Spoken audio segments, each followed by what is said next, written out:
the SAAB B17A.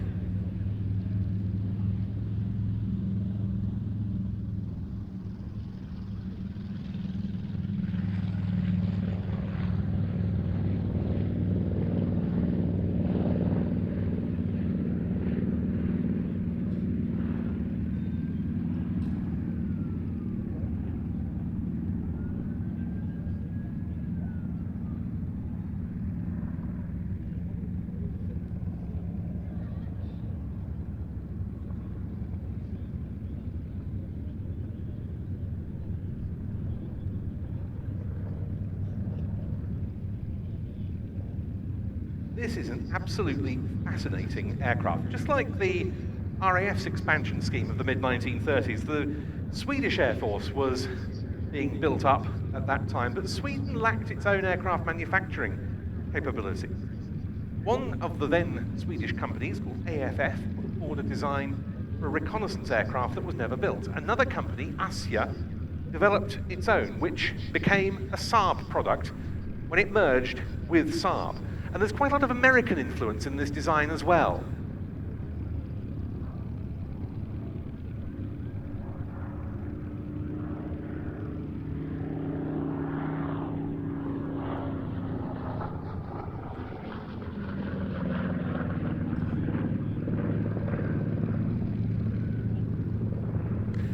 And it's fully aerobatic.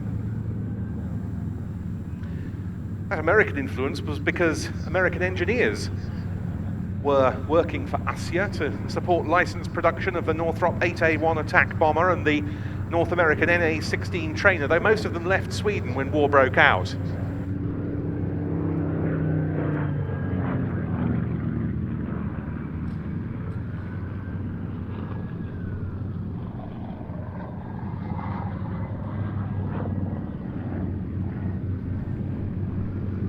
This design for a reconnaissance aircraft was given the test designation P7. It was intended to be able to fly with wheeled or ski undercarriages or on floats. And the P7B had a very eventful maiden flight in May 1940 when the canopy flew off and hit the test pilot Clay Smith on his head. And he made a safe landing at Linköping, the SAAB factory airfield, even though he had blood streaming down his face.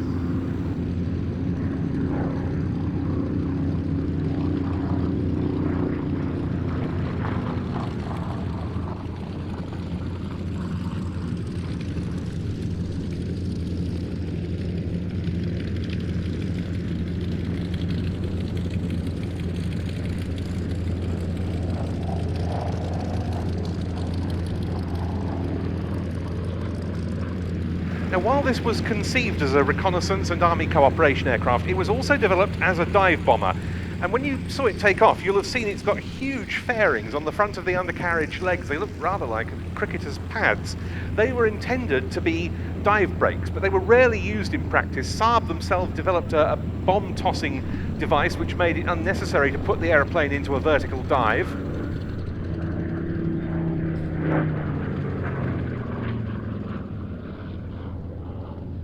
And pilots found that the B17, the bomber version, rarely reached the speed at which the dive brakes were needed.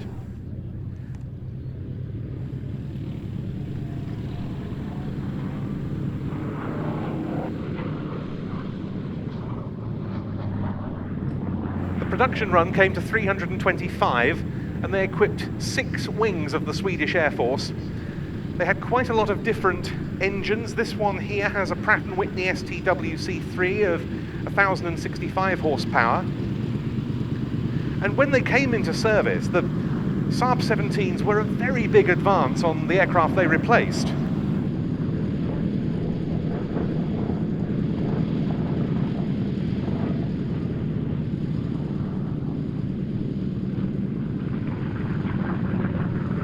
Perhaps not surprisingly, because they were things such as the Hawker Hart biplane. The first of them, S-17BLs for the reconnaissance role, were delivered to F3 wing of the Swedish Air Force at Malmslätt in February 1942, and then F2 wing at Haganäs received them, flying maritime reconnaissance and naval cooperation missions.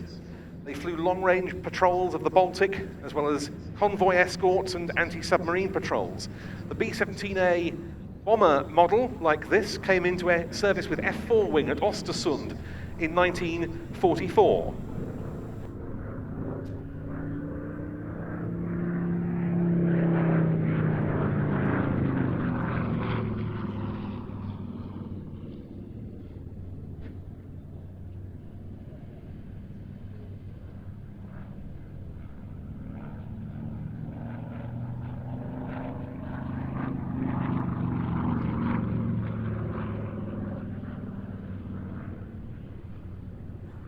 And in spite of Sweden's neutrality, SAAB 17s had a certain number of encounters with Axis aeroplanes. Aircraft of F3 wing were fired at by German flak. One of them was attacked by a Messerschmitt Bf 109, which caused a bit of a diplomatic incident. German vessels in the Skagerrak, the strait between the Jutland Peninsula of Denmark, the east coast of Norway, and the west coast of Sweden, shot at B-17s of F7 wing from Såtenäs but did no damage. Diving in for what will be the aircraft's final pass.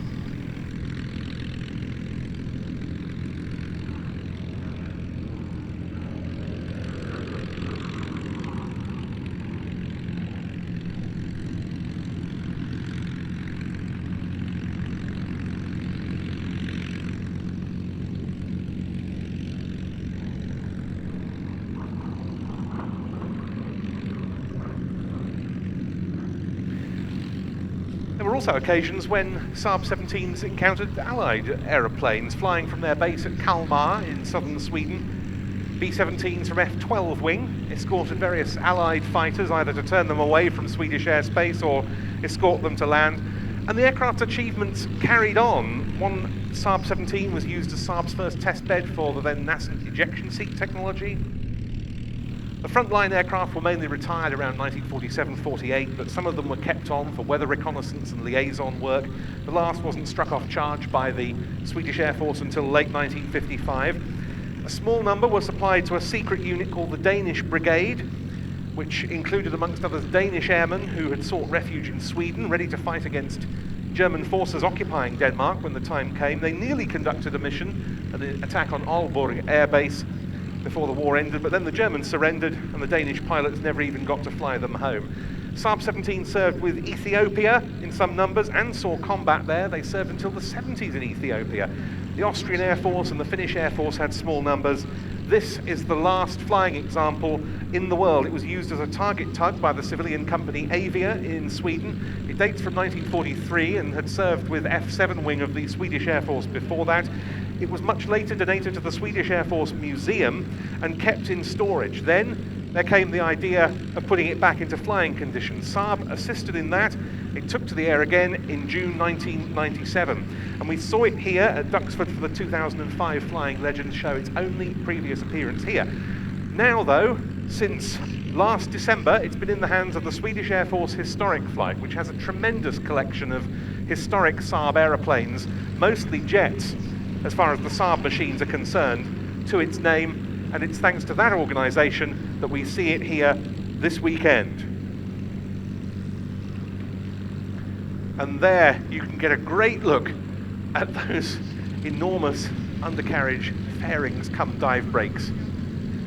The SAAB B17A of the Swedish Air Force Historic Flight, an excellent routine from its pilot Olle Norén.